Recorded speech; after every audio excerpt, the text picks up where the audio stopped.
Connecting to the Methernet.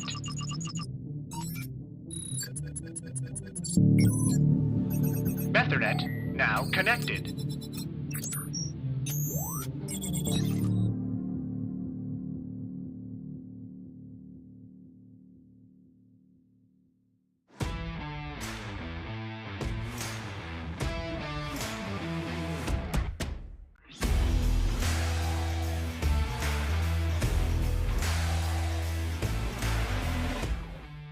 This is the Wally and Methot Show Live. Now, here are your hosts, Brent Wallace and Mark Methot. Hello, everybody. We did it, Meth. We're on time. The internet works. This is a minor miracle. Hello, everybody. I'm Welcome to psyched. the Wally and Methot Show. Yeah, it's going to be good. It's brought to you by today, the cool, refreshing taste of whitewater beer. And the reason why we're going to celebrate today, it's a toast, I'm going to say, to Pierre Dorian and the rest of the staff. It's been an outstanding day to be an Ottawa Senator fan. Yeah, And by the way, great job you can so taste far. that's the cool, refreshing taste of the Sunsetter Beach beer. It's a beach lager. It's very good. Shop whitewater.ca. Use the Wham-Funky Fresh coupon code and enjoy and drink along with us. By the way, if you don't know, Claude Giroux is a member of the Ottawa Senators, as odd as that may seem to say. Congrats to all the Sens fans who willed this into action. Meth, I know that we're both kind of surprised because, let's be honest, signing Claude Giroux or a player of that caliber after bringing in Alex DeBrincat didn't seem like the way the Senators were the last 5-6 years. So this is a huge shift in the way that they're thinking. Yeah, I mean, you bring in DeBrincat, that sort of gives you that immediate gratification as a fan or media analyst. You know, we're all clamoring for another top 6 guy, and we finally have one now. And then they get Giroux. So, you know, for me, it's huge in that you've got a player now that instantly will improve your lineup, instantly will improve your power play. And I'm not just talking to Brinkett, I'm talking Claude Giroux. And it's the stuff that he brings off the ice too, the leadership, the locker room presence, all that stuff is instrumental. So and he's going to be highly motivated. That's another thing that I think people sometimes forget is that he's got an opportunity now. Being a veteran, you know, things can get stale, right? You've been around the NHL for a long time. You're kind of going through the motions and you know how to play properly. You know what you're doing, but this might just juice him up that much more, right? So now all of a sudden he's playing in his hometown in front of his family members, his close friends. I know he's got a tight-knit group of buddies here in town. I've met them all. I know them well. So I'm very happy for him. I mean, I know that he wanted, at least from what my understanding, Wally, is that he wanted to stay and he wanted to make things work. And it didn't work out for him. I think Philly was also another option that I think was floating out there. But he gets to play in his hometown now. And, you know, we're all excited for him. I'm pumped too, because it's going to be fun to watch him and see what he brings to this group. As I said earlier, the Sens are on cloud 9. I know you appreciate all the you love your puns. Yeah. Well, it was better than finding the G spot. So, oh Jesus. Oh boy. Really? Okay. That's going to get cut for sure. If you go to sportsinteraction.com/WallyMethot, the odds are changing. It's seemingly by the day on the Sens being favored to win the Stanley Cup. They are at plus 5,000. So before we say that they're a Stanley Cup contending team, they are way back at plus 5,000. But if you were to throw a couple bucks down, it wouldn't be the craziest thing in the world. So, Matt, I'm going to start right away. Before we even get to all the other stuff, are the Ottawa Senators now, without even the changes to the blue line that we expect perhaps to happen, are the Ottawa Senators currently a playoff team? Currently, as it stands, no. At least I don't believe they are. They're heading in the right direction, Wally. But we also can't lose sight of the fact that all those teams, or just about all of them, I believe, they all have 100 points going into the postseason last year. So yeah, you have to think, okay, what team do they stack up well against? Who's going to be bumped out of the equation? And I think the bigger situation or issue for me right now as to why I'm saying they're probably going to be on the outside looking in is still the defense thing. So full marks to Pierre Dorian and the management group right now. They've done a fantastic job. I know I'm basically just regurgitating everything that the media has been saying and fans have been saying on social media today. But he deserves props for the great job that him and his crew have done so far. Yep. There's still a huge hole, and it's the decor, right? And it's not that the decor is bad per se, but it's still very inexperienced, and they still need a top 4 guy. Who that guy may be, I know we've heard names floating around. We've heard Uyghur, Marino, among others. So I think right now, to me, it doesn't need to be a sexy offensive or two-way guy. It just needs to be a stabilizer. Like, I know people were floating around Manson before he signed. He ended up getting his extension today in Colorado, but a player of that caliber would have been fine for me on, even on that second pairing, whether it be with Sanderson or whoever. So again, the X factor for me, Wally, and you might be able to touch on this too, is Sanderson able to play top 4 minutes next year? Like that's to me, that's the biggest question here, right? I mean, we can talk about bringing in another guy, which I believe they still need to do. They're desperate for that, but that's a lot of responsibility that you're putting on a newly, what did you just turn 20? I believe you told me before the show, right, Wally? Yep. Yep. Yeah. So that's a here's shitload. That's a shitload of responsibility to put on a young kid. But I'm hoping that it works out. I want to be clear here. So the one, and it makes me laugh because, by the way, I think I had D conversation about the bottom of page 2, and you've skipped right to it already, which I shouldn't be surprised. But I'm sorry, man. When it comes, but I will say with Sanderson, you played 630 games as a National Hockey League defenseman. You don't just come in right away. It's a special player that has to come in and be able to play those kinds of minutes. I don't know yet if he's the guy, and that I don't mean anything against it. We literally just don't know. If we were listening to everybody, Eric Brandstrom would be in the lineup and he'd be a top 4 guy already. That's just not the case. And so I just want to see if Sanderson is ready to make that the way everybody says he is at the moment.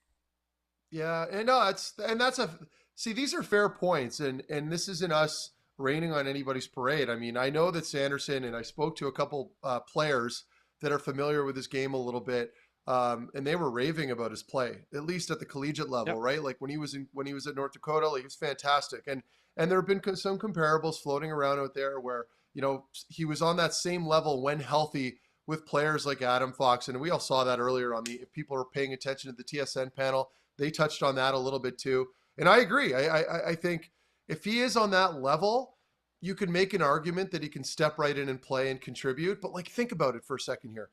You haven't yet played at the NHL level at all, and you're expected to jump in and play 22 some odd minutes a night. I mean, that's a tall task. But I'm going to pump the brakes on the pessimism, and I'm going to wait and see how he does at training camp. I think it's my understanding, and I spoke to a couple people in the organization, he's fully developed, like physically, he is mature, he's strong, he's long, he's a fantastic skater. So, he's got the tools. It's just that overwhelming first couple games that can really get you as a young player when you're playing at that level, because you're starstruck a little bit, right? Like, you're playing against other guys that you've been watching on television for years. I mean, that's a tough hurdle to get over. So if he can figure that out and get that mental aspect settled in, I think he'll be just fine.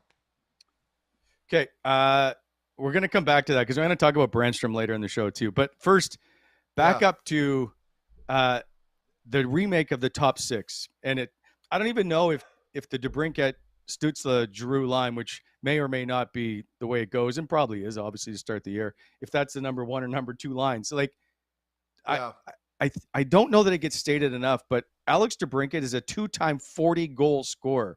Claude Giroux, over 1,000 games. He is got the 4th most points in the National Hockey League since 2010-11. Like, these are 2 high-end, extremely high-end offensive guys. And like last year, they combined to score 62 goals. Well, if you take out Chris Tierney, Connor Brown, which we believe is going to be dealt, we don't see a spot for him in the lineup. Right. Colin White, Tyler Ennis, Gaudette. Well, those are only 31 goals. They just added another, obviously, 31 goals to their lineup. They haven't touched the lineup, right? They haven't had to take anything away to make this forward group better, which is impressive. Like, I fully give props to Pierre Dorian, who's done a fantastic job of assembling this group of forwards. Yeah. And Wally, like for me, I mean, the top six is great. There's no question they've done a fantastic job there. We can all acknowledge that. We can move on from that. Now you look down at their bottom two lines, right? So Yep. I mean, you can jumble, you can juggle these lines, you can throw names around. Like, I mean, the list that I have is even slightly different from that one, but you can make an argument the one on the board right now is the right one. But so let's assume Connor Brown is gone, right? Like they're going to move on from him. I mean, they can't afford him, and you certainly don't want to play. He's I think at 3.6 right now, coming up this season, I believe. He's going to want a raise. Obviously, you're not going to give him that going into the third as a third line player. So you move on from him. That opens up a spot. I still think like if you can bring in another player. I mean, again, these are all just hypotheticals, but you still have opportunity there to bring in another guy. However, if you don't and you decide not to, I'm pretty comfortable with that board right now. My only issue right now is that fourth line center. I think I think that's Kaslick's spot to lose. I mean, Gambrell just signed. He's coming back in, but that player for me, he's sort of that like odd man out. Like Gambrell, I think that's his role. And you're going to have injuries. He's probably going to play a lot of games. But for me, if Mark comes in and has a really good training camp, and Wally, we had a discussion about this yesterday when you said, well, wait, DJ and Pierre were a little reserved when it came to where they saw him coming into the lineup.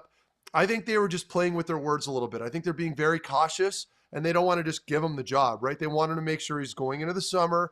He's training really hard. He's highly motivated coming into training camp, knowing that this position will not be given to him. I still think I like him in the middle because I loved how responsible he was. I mean, for me, great player, young. He's got a little bite to his game. He looks mean. He's got the pedigree in the family. I'm a big fan of that. So Parker Kelly, that's another question mark for sure. But I mean, he was another little bright spot at times. So it's going to be really interesting. But the good thing is, Wally, all your problems now are in your bottom lines, right? Like you got your top six, they're set in stone. Yes. Now you can play a little bit. And with role players, a lot of that comes down to training camp. How are they going to fare at training camp? They're going to be fighting for jobs. That's the way it's going to go down. I got a question. Only I'm asking you as a NHL player and not, excuse me, I'm still dealing with my Ebola virus. Is can you keep that top six happy? And I don't mean that just to be negative. I'm just curious. You've got all this power, like the power play time. Somebody's going to not be on that first power play unit. And as Bobby Ryan told us in the last show, it's the first unit and then it's whatever, right? And so I just want to know, can everybody remain happy? Now, winning solves all of that. Don't get me wrong. I'm just curious. Yeah, well, and Wally, that's a legitimate question, right? I mean, I think that's something that I think those forwards are thinking about it. I mean, they're all looking at these acquisitions, and the new players that are coming in are also looking at the lineup and thinking, okay, so because you guys got to remember, forwards are like this: power play forwards, point guys. They've their eyes always on the prize, right? Like they want to produce. Winning is so important. Everybody acknowledges that, but you want to get yours as a player. It's just the way it is. It's the nature of the beast. It's what makes these guys NHL players. They're hyper competitive. And so you look at a guy like, so you could make the argument, well, okay, your top unit, obviously up front, at least, is Tkachuk, Norris, and Batherson. Batherson's the disher. Norris is the shooter. Tkachuk is your net front presence guy that can also kind of pop out. So like, where do you put Giroux in there? Where do you put DeBrincat in there? Or do you just make sure at the start of the season, you tell the guys, listen, guys, we have two units. We're going to use both units. So that first line that gets out there, you're not staying out there for a minute and a half.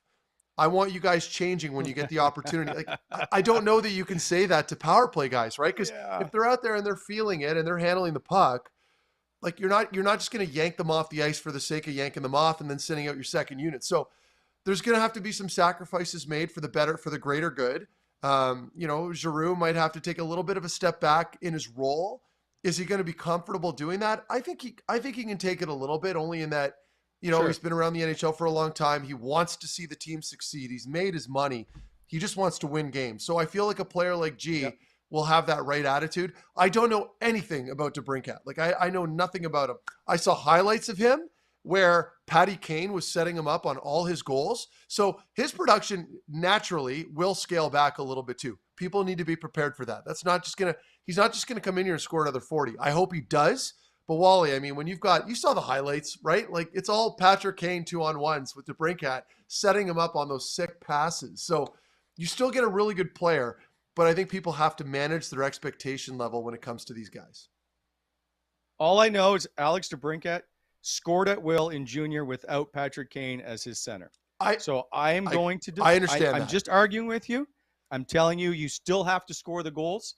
I believe Alex DeBrincat is at least a 35 goal scorer next season. But Wally, a lot of players, and I agree with you, by the way, but a lot of players score a lot of goals in junior and don't necessarily like a lot of guys. Yes. I know he was a very hot guest, but I played with Brandon Prust in London. He was a tough guy. He also put up points. I'm just saying he didn't exactly turn into a goal scorer when he got to the NHL. So all I'm saying is, I appreciate that. Yeah. But to score like 65 goals in junior is still a pretty impressive feat. All I'm saying is 100%. The guy knows how to score goals. We'll see. I still think Tim Stützle can find guys pretty good. 5-on-5, that line is going to be nasty. Like that's going to be a fun line to watch. Yeah. And then, and I get so excited talking about it because now, like you look at your other line, like you've got Formanton and Joseph on your third line, like a speed line with Pinto, who like this, like his potential, like the ceiling, we don't even know where that is yet. So I'm real pumped to see those three lines roll when they're all healthy. It's going to be a lot of fun to watch. Meth, a year ago, people would have said Alex Formanton, Shane Pinto, and Matthew Joseph would be the Sens second line. Yeah. And they would have been content, they didn't have any depth with that. They would have been content with that. And now you can move on from that. And you've got a legitimate threat. My only concern now, and we can get into that after, like I said, is your defense core. But if Sanderson comes in and does his job immediately, even if you still only have Hamonic and Holdy, I mean, Holden's going to be a mainstay, I think, in the lineup. But even with those other players, it's not a bad team. My concern is when we're talking playoffs, getting over that hump, getting into that conversation in May. That's going to be the challenge. But like I said, huge success so far over the last couple weeks. By the way, our next conversation is called Happy Campers after Cam Talbot. Brought to you by BEI. For all your landscaping needs, give them a shout. 613-432-1120. By the way, they're also hiring. Give them a shout on their website, bonishirexcavating.com. BEI, helping to shape the Ottawa Valley. So Cam Talbot, I know you didn't see coming, is now on the goaltending tandem with Anton Forsberg. So I don't think there's any question their goaltending's better today than it was 2 days ago. Yeah. I mean, it's a rhetorical question. You have finally a legitimate tandem, like a legitimate 1-2 punch, and it creates healthy internal competition. So you've got two guys now that are highly motivated. They're not young. I mean, Talbot is what, 35, 34? What's he at here? Yep. 35 years old. So, he's 30. And goalies do tend to have I guess hit their peak later on, as we like to mention. So long term, I don't see Talbot being here in 5 years, obviously, but you have a legitimate 1-2 punch for the next couple seasons, assuming that Anton Forsberg can continue his strong play as well. And we've talked about this ad nauseum, so I'm not going to repeat too much of it, but he works very hard. The team respects the shit out of him. So you've got two guys now that can provide consistent goaltending, and you're not going to get those soft, I'm going to knock on wood here, but you're hopefully not going to get those softies that are coming in that just deflate the group. How many times, Wally, during the season were we watching the games where, Ottawa was in control, they were playing great, then all of a sudden just an absolute muffin goes in. You're just like, oh my God, like this just happened. So they can eliminate that, hopefully. And that'll also be improved by just puck possession, right? Like if your forward group's got the puck more, your D-core's a little bit more experienced, a little stronger, it's just going to make life easier for your goaltending. So yeah, I'm a huge fan of that. And I mean, the bigger question, Wally, for me is like, how's Murray going to play in Toronto? That to me is the big one. So, okay. Yeah. Hold on Matt Murray for a second. So just okay. Cam Talbot, because this whole Matt Murray thing is, I don't even understand it, to be honest with you. So there was obviously the issue with Cam Talbot not happy with obviously the play that Marc-Andre Fleury is going to get, or the time he's going to get.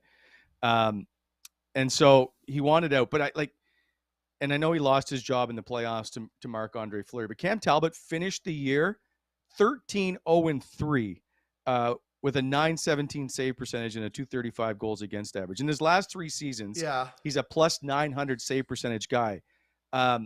He's put up very, very good numbers. I don't know if it's because Minnesota is seen as that defensive type team, but I still think that's a very good upgrade to a guy that's kind of flown under the radar. I know he's never really been that bona fide number one guy, or I know he's played the minutes, but not necessarily. No one really thought Cam Talbot is the number one.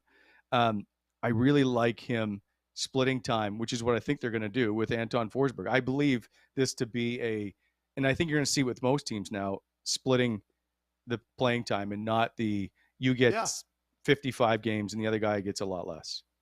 Right. No, I totally agree, Wally. And I think that's the big one. And you're going to get a motivated goaltender coming in now that has something to prove as well, which is always a bonus, of course. And, I think given the circumstances and assuming the team starts off pretty well and they can get some good confidence going, I think it'll work out. I don't know enough about him in that, at that age, things can go sideways pretty quickly, right? And then, of course, you mentioned he was playing in Minnesota. I mean, that was a heck of a hockey team. So this is a little different from that. However, it's also not the same Minnesota team from years back where they were, playing under Lemaire and other coaches where they were super defensive. This is a different Minnesota team that has a little bit more offensive prowess. They gamble a little more. So he's had to earn his keep there, and he's had to make some big saves. So he's a good goaltender. There's no question. Again, I know I'm repeating myself, but I really love that mix up between the two. And it's going to be a dogfight in training camp for that number one spot. Okay, on to Matt Murray, because I still don't understand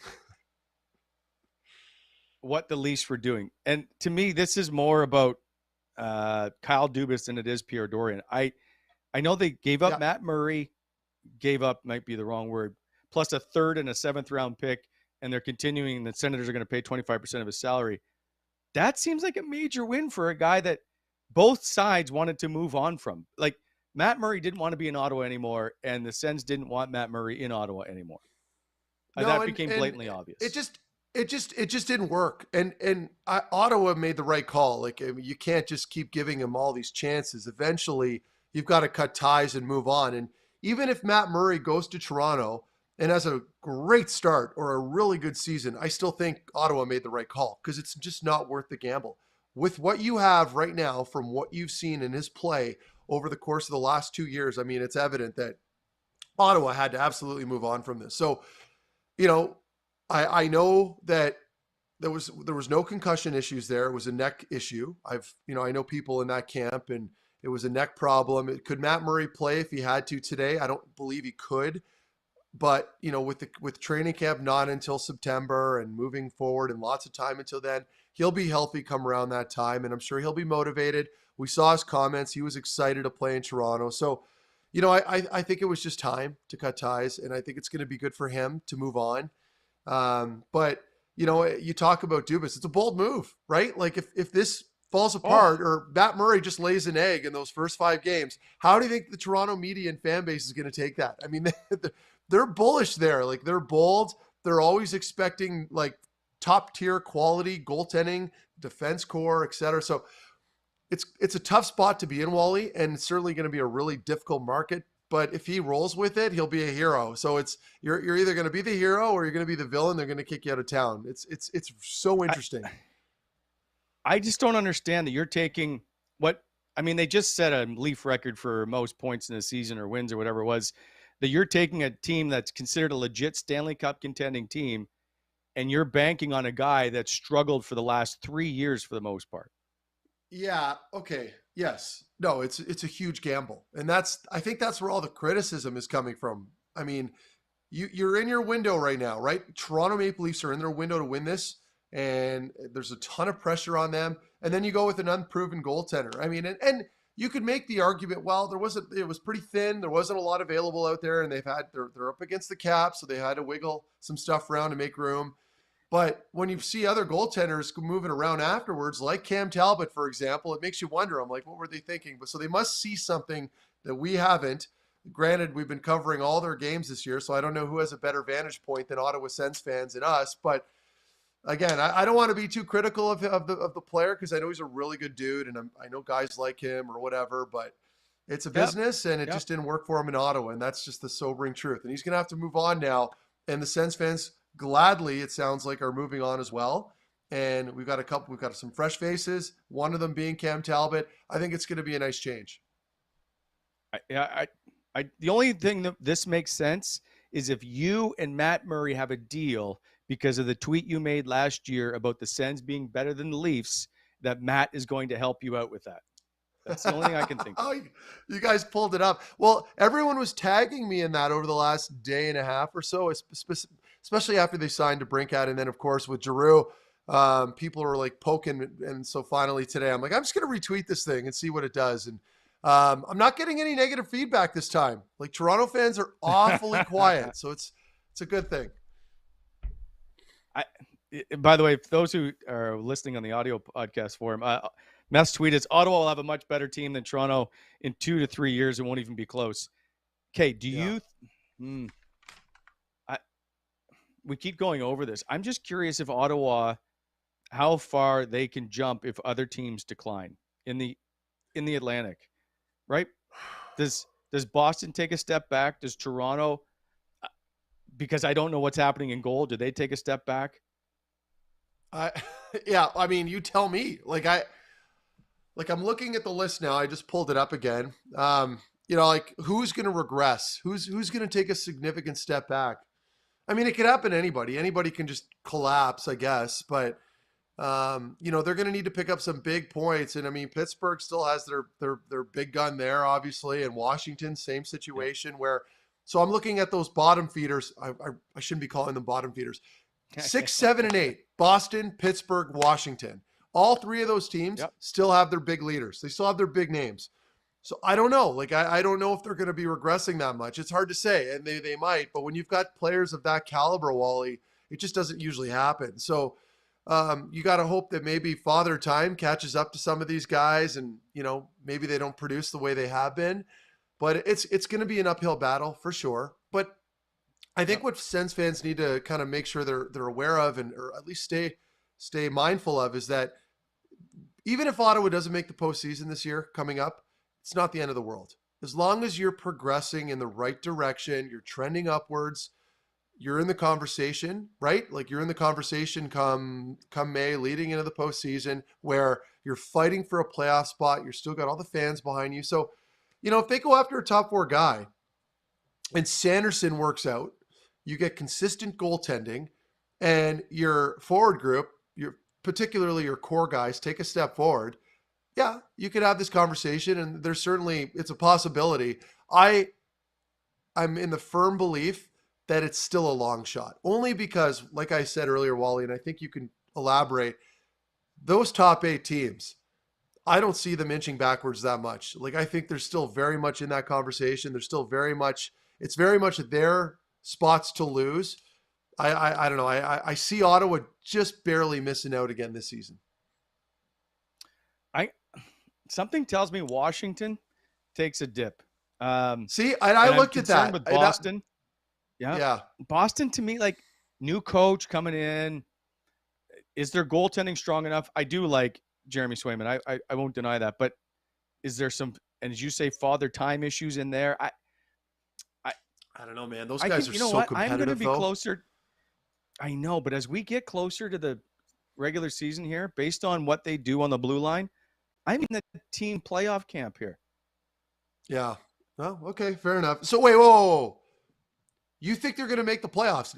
So you're completely changing your stance now, and you're telling me that the Ottawa Senators are going to make the postseason next season? Yes, based on the way that they look right now. Wow. Okay. Hey, listen, I hope they do. Everyone benefits here in Ottawa. Certainly you and I benefit from it. So, I mean, I'm all for it. I just don't see it happening. I think it's still a little premature. I think they need another full season, and you need the hill, right? The hill is huge. I get the hill. Yeah, you've got to learn to do all that. Yeah. But like you've just added, and again, it's based on that blue line, whoever they put there. Claude Giroux has played 1,018 games. Alex DeBrincat's 368. By the way, of the top 6, they played the most games of anybody else. So Claude Giroux, 1,018 games. The rest of that top 6, so those top 5, 1,047 games combined. Yeah. But that's but they're starting now to find their way a little bit, and I think that if they can start to score goals at will, add their Jacob Chikrin type player. I know that's a long shot. I think that they can do it. Now, but their D is the question. Yeah, but it's even fun, right? Like, top, when's the last time you had that conversation? I know, and that's even if they had that top 4 guy. Like, I'm still trying to compare these lineups to some of the other NHL teams. It's tight, right, for sure. So I'm with you. I mean, I get it. I understand the optimism. And there's a good shot of G now. I guess he's with Pierre on stage putting on the jersey. Obviously, being in Ottawa, that's convenient. But no, I think for me, it just comes down to the progression you're going to get out of your core, right? Like, so your top guys, and I don't need to name them all. Are they going to take another step forward? And that's the big thing. So we will only know until the season starts and the puck drops. But it is fun to kind of throw these little equations out there and see what we think's going to stick. Again, the big issue, and I'm going to keep driving this home until they make a pickup for it, is the defense core. You bring in a guy on D that's going to help out a little bit, stabilize either Thomas Chabot or Jake Sanderson, then we can have this conversation about the playoffs. Agreed. I agreed. And so we'll wait to see how it plays out. But I just like the fact that you're able to have that debate. So, Wally, it's been 5 years. Yeah. Yeah, so Craig Button, he made it wasn't funny. He made a good comment, and so there was 2 of them. His first concern was that Jake Sanderson he was adamant here. He was in the camp in belief that there's no chance Jake Sanderson can handle 22 minutes a night in a top 4 position right now with the Ottawa Senators. I found that bold, but Craig's pretty good when it comes to these prospects. Like, this is what he does. So I found that very interesting. I don't know where I stand on that because I haven't seen really much of Sanderson play live. So it's hard for me to make an honest assessment on it. But that was something that kind of caught my ear. I'm like, okay, boy. So if Jake Sanderson's not ready to step in and play 22 minutes, that changes all of this. Like, so now this conversation is completely different. So the Sens must know something we don't. They must be very confident in this young man's play in order to believe that he'll be in your top 4, right? Like, and then if he is in your top 4, and you believe, okay, we think he can lug the puck enough and he's confident, he's not a liability, it won't hurt his development. Okay, let's assume that's the case. Then what? Do you put him with Zub anyway, and then the new guy that comes in automatically plays with Chabot? So those are the scenarios that I'm trying to figure out right now. I will take I guess I will make a point that if the Sens, you said if the Sens knew or know something we don't know, every team thinks they're going to make the playoffs. So that's not really fair. Most teams, right? They're just hoping as we are. So my other question for you is that, and this is also regarding the decor, because you mentioned Chikrin. Okay. Would you trade Ridley Gregg for Chikrin straight up? If that was a possibility, there might be a sweetener on one side or the other, but would you trade one of your top prospects Sens, right now? In a heartbeat. Yeah. It's not even a question mark for me. You're talking about a guy that's he's a stud. He's a stud, isn't he? Like, he's a captain in junior. So you just told me physical presence. You just told me guys, lots of guys can score in junior. That doesn't make them great NHL players. So I'm just going off the same. You're right. We don't know if he's going to be a top 6 player. We're looking at projections, thinking hypothetical. He's a possibility. Then I would make that trade in a heartbeat. Okay, so let's assume Ridley Gregg. So the way we got to break it down is, what's his ceiling? So is he a role guy? So he's going to be a 3rd, 4th line player then. Is that what you're telling me? I suspect so, yeah. Based on the top 6 that you currently have in your roster. So if he is in fact projected to be a bottom 6 forward, with respect to his play, he might have an incredibly great long career. I mean, I'm just saying, if he's pegged as a bottom 6 forward, then yes, I agree. Yeah. You automatically make that trade because you're bringing in a top 4 defenseman. So that was my concern with the move, and that was something that Craig, the point that Craig Button made was like he would probably make that trade immediately. I was just curious to hear what most Sens fans would think on that, because I know a lot of people here were really high on Ridley Gregg. I think you've got to add something to the Gregg part to get Chychrun, right? Like, here we go. We got to get a little board. Alex put up a board. Alex is on we fire got some today. voting. Yeah. Yeah, he is on fire. So overwhelmingly as it stands, I don't know. Okay, 86 votes. That's actually not bad. Good sample. So assuming that's correct, like if I'm a team and I'm trying to dump a player, or maybe I can't sign a player like Chychrun and I need to move on from him, that's a really good opportunity. Like you look at a team like Ottawa, for example, all the prospects we have a pool of them. And that's the point I think you were making, yes, Wally, is that at some point you have to move some of your bodies. You can't just hoard all these picks and prospects, right? You got to use them. So I agree with you there. I guess that's fair. Okay, so as a trivia question, Meth, how many on this current roster, how many players of the Senators are actually draft picks of the Sens? So you're asking me right now on this current roster, how many are actual draft picks from the Ottawa Senators? 1, correct. 2, 3, 4, 5. I'm just counting them on my sheet here. 6, 7. I have 7 forwards. Is that right? I don't know if that's right. I think I have 7 forwards. No. Kachuk, Batherson, Stutzla, Formanton. Yeah. You can add Kastelik, and I don't. Yeah. And then Shabbat, Sanderson, Pinto. Missing. No, Shane Pinto.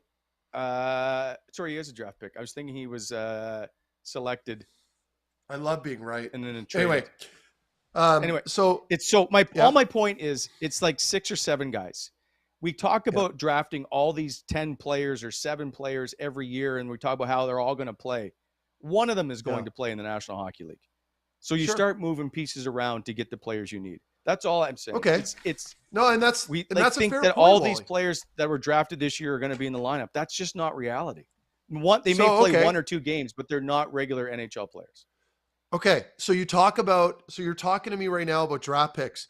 So on defense, and I'm almost done talking about the decor, but now you've got, if you bring in right? You bring in Chychrun, and assuming you're probably going to have to give up a couple players at least, right? Or like a pick and whatever. But if you send Gregg, you're probably going to need to send a defenseman, I'm assuming. Would you send, who would you keep? Who would you send over if you had to choose between JBD and Lassie Thompson? I don't care. Either one's fine with me. Again, you're trying to build your roster. Well, but they're the same to me. They're interchangeable. Yeah. So okay. I guess it depends. I don't know. You're right though, in that it's an unfair question because both have been very much up and down, and so much can change in their development between now and like 2 or 3 years from now because they're D-men. But yes, I mean, for me, I feel like JBD, he's your more like, straight, robotic style defenseman, does everything right, not a ton of creativity, but he's a strong skater. He's a strong individual, not a huge body. And then you've got Lassie Thompson that's got a little bit more of that flowing puck movement mentality. So it's like, what do you value more? Oh, here we go. Oh my God. He's got another pull up. So Lassie Thompson's the guy you keep. There you go. So that my concern with JBD will be, and I'm a huge fan of his, by the way, but my concern with him is I don't know how much better he's going to get. I'm a little concerned there. And I'm not around him like all the management guys and the coaches are. They are going to see stuff. A big indicator as to what you're going to get out of a player is not in games. It's in the practices. So when I used to practice, like when I was in junior, I would always just be like it's probably a poor example, but I always felt like I was really good in practice, right? Because I was more confident. I wasn't as shy. I wasn't, I felt really good about myself. And it took me a while to get over that hump where that started to translate into games. And eventually it did by the time I got to my last year in junior. And then of course, a couple years pro. But when I watch JBD, I don't know what he's bringing in practice. I haven't seen him play, but right now I'm in the camp. I would keep Thompson only because I think he's got a little bit more upside with the puck on his stick. That's all I'm saying. So I think we're at odds here, Wally. All I'm saying is it's now switched to a kind of win mode win now mode. And if that's the case, then both of them aren't You're ready right. to play. Ship one of them out. Yeah. That's all. Yeah, I'm with you. If you can add Jacob Chickard, still, I don't care who goes. I know, but it's an important question because in a couple years from now, one of those defensemen might end up being an excellent player. And I'm not talking a long time from now. Like it could be in 3 seasons. So it's so important that you have a really good, accurate assessment on these guys. And I'm sure the team's well aware of who they prefer on the depth chart. But I'm curious as to, like, I wish I could get into that coach's room and see who they have slotted up ahead of the other, because those two are very much in the same conversation right now.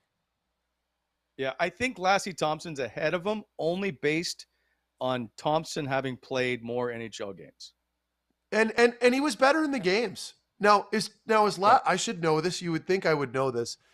I guess I could just frickin' Google it. But which one's older? Is Lassie a little older than JBD?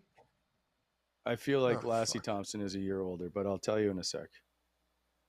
By the way, it feels like a very good time to say this show is brought to you by Whitewater Beer, the cool, refreshing taste of Whitewater. Go to shopwhitewater.ca. Use the Wally and Methot Wham-Funky Fresh coupon code, 15% off your order. They deliver in Ontario. It's also at the LCBO. It's just a really good beer, and you'll really enjoy the Sunsetter stuff. I'm telling you right now. So Lassie Thompson's 21. And then JBD is 22. Okay, so they're basically the same age. It's a wash. A year means nothing. So that doesn't really reinforce or do anything to the point I was trying to make, other than I think to your point, Wally, you just get rid of one or the other. But I'm only hammering this home right now because it might matter when it comes to bringing in a defenseman, because I'm sure whoever's moving a player out might want a return to fill that spot, right? So I'm so curious to see what the team does. I wish I had an inside track on it, but I have no idea. Holy, Alex is, if you're listening to this in the audio form, the video is much better because Alex has got everything available. I told him we needed one board for the today's show. That was the lineup. And he's Alex Allard. He is a magician. So anyway, by the way, Craig is drunk on a beach somewhere. Yeah, he's at the cottage. Oh shit.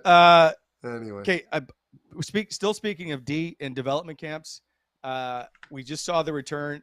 I'm shocked. There's rumors that there was going to be a D, or I guess Sean Donovan came out and said there was going to be a former defenseman joining. It's going to help develop players.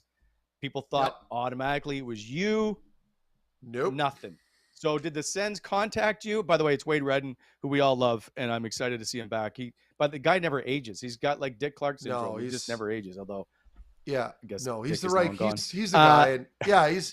And he's had previous roles now, right? Like, where was he working just before he came here? He was a player development guy. Elsewhere, he did Nashville. Right? He was with the Predators. Yeah, so he's got experience, and that's huge, right? You have to start somewhere, and a team like Ottawa, and I've been doing media now for a couple seasons, and it's kind of awkward. I mean, I can understand the conflict, if you will, because here we are when the team's not doing well, we're critiquing the team. So it's, Reds is a great guy. He's got a great reputation here in the city.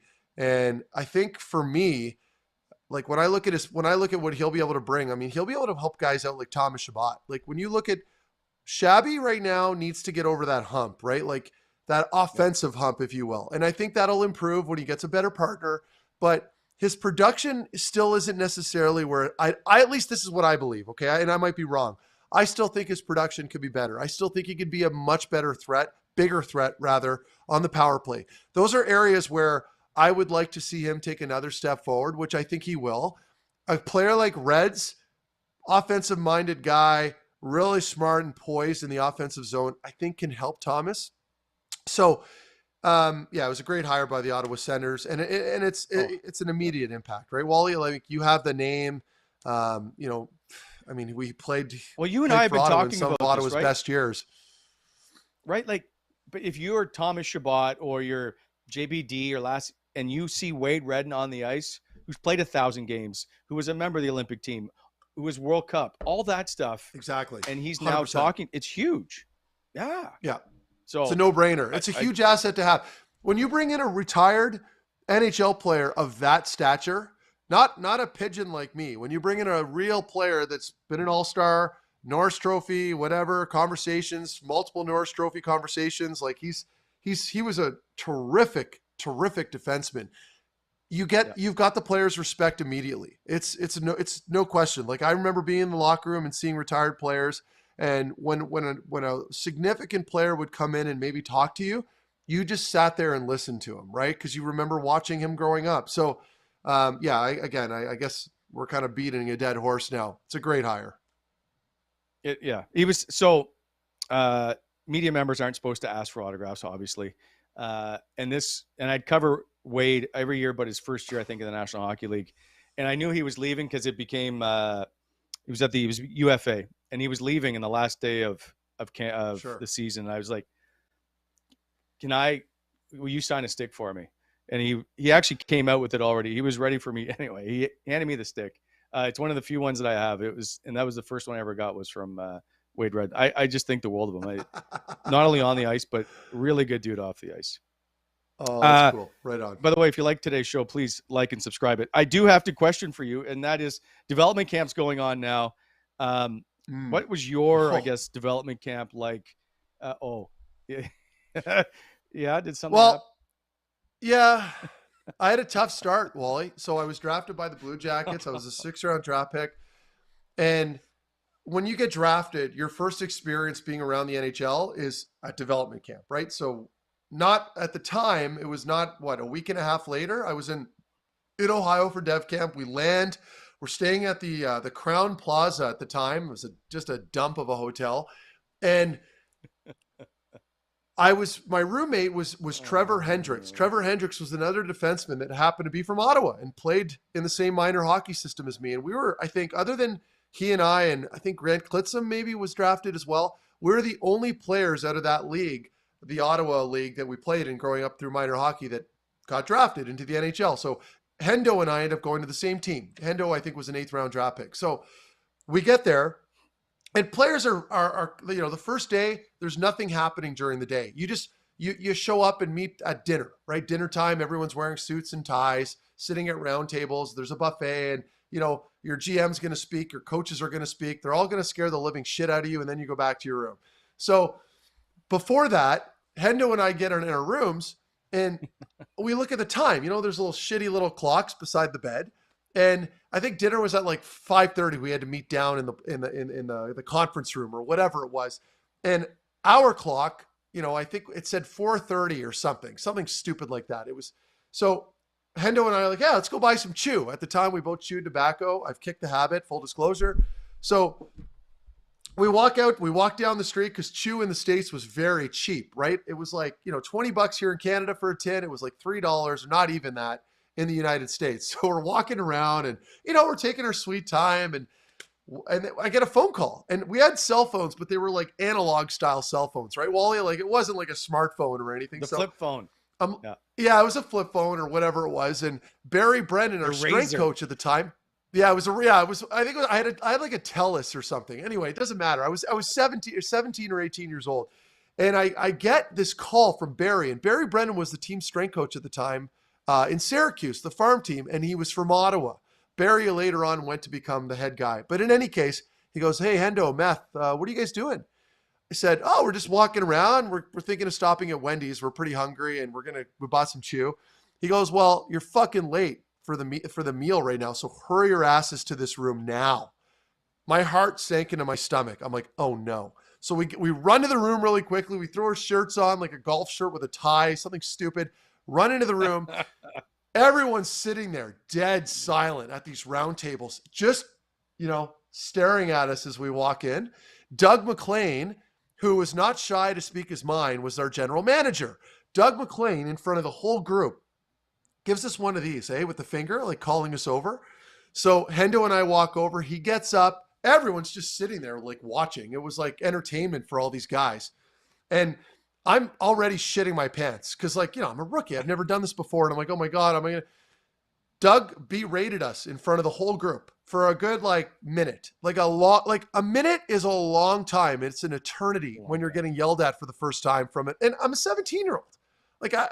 I'm not used to this kind of responsibility. I was working at Dow's Lake Marina, putting people in paddle boats. Like that was the most important job I had prior.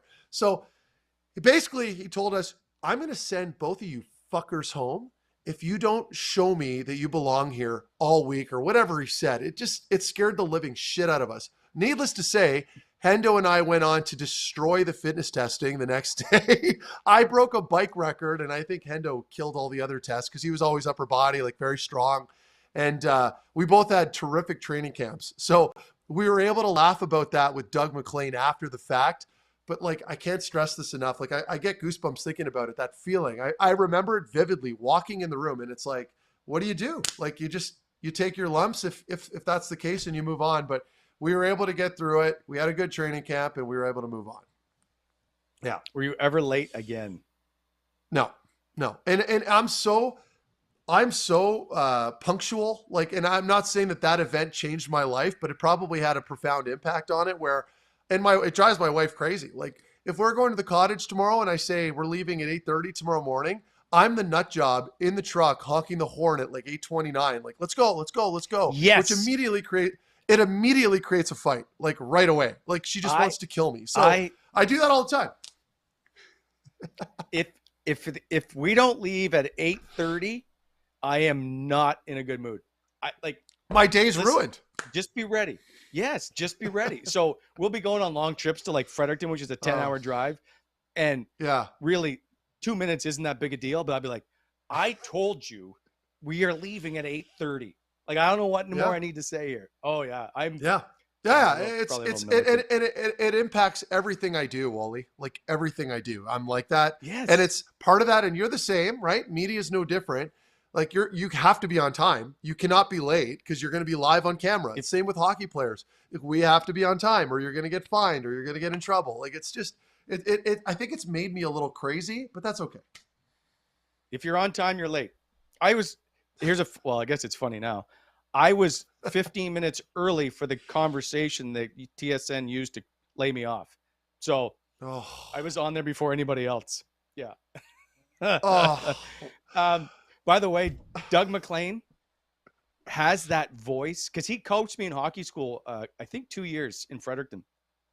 Has that voice that's very deep and commanding so that when he speaks, on top of berating you, it is very uncomfortable. It projects. Doug McLean is the one guy I still remember, the one media guy that I remember watching on TV. This is right after I got drafted, or right after Ottawa picked me up to play with Erik Karlsson. We were a couple games into the season or whatever it was. And I still remember him and Nick Kyprios having a discussion. And he was like, Mark Methot will never be a number one defenseman. Never. It just fueled me. I still remember that. I'm like, oh, fuck you, Doug. You know what I mean? Like that was, but, and no hard feelings. But at the time, when someone's questioning you like that on national television, it's going to leave a mark, right? So anyway, but I have nothing but respect for him. I'm just having fun. Well, I'll try to get him on the show. We can have that, hash that out. I think it'd be good. Anyway, all right, we'll be back with another show. It's been fun. There's been so much going on. Like, this is a fun off season now, right? Like, it's fun to now discuss potential of what this team's going to be. Well, the next big one will be re-signing. We'll be extending Norris, right? So now what's that going to look like? Yep. Like, so the salary cap on this team is going to look significantly different over the course of the next couple seasons compared to what it did, 2019 or when money was tight and people were complaining about the team not spending it. Well, Pierre's delivering right now, so we have to give him his props there. And he's correcting some of the mishaps, if you will, that had happened with some of the defensemen they brought in that didn't work out. So he's clearing up cap space. He's making room for more guys to come in. So they're heading in the right direction. And I think Sens fans have every reason to be excited about that. And I'm pumped to get the season started. It'll be good. Like, and the other part is, though, and something to keep an eye on, and I know this is way outside the usual realm of the bubble, is the Canadian dollar is going down. It's now at like 76 cents. The more, and I covered the Sens when Rod Bryden was running it, and they were dealing with like the 70-cent dollar and the 69-cent dollar of how much that affected their payroll. When you're trying to compete with the U.S. teams, right? Because it's all paid in U.S. dollars, and you're bringing in Canadian money at $1.30, you're already 30% behind. So all that stuff Really has an good impact. point. So just something Yeah. to keep an eye on as they continue to spend here. Also, Matthew Joseph needs a deal. Alex Formanton needs a deal. There's some money that still needs to get handed out. Yeah. Oh, it's going to be interesting. Yeah. Okay, Meth. Get to the cottage. Thanks, everybody, for stopping by. I appreciate, once again, our sponsors, BEI, Sports Interaction. Go to sportsinteraction.com/Wally Methot. And, of course, Whitewater, as we always enjoy the cool, refreshing taste of Whitewater beer. We will see you next time. Oh, by the way, love the shirt. Thanks. They're flamingos. Yeah, we got that. See you, everybody. Thanks for stopping by.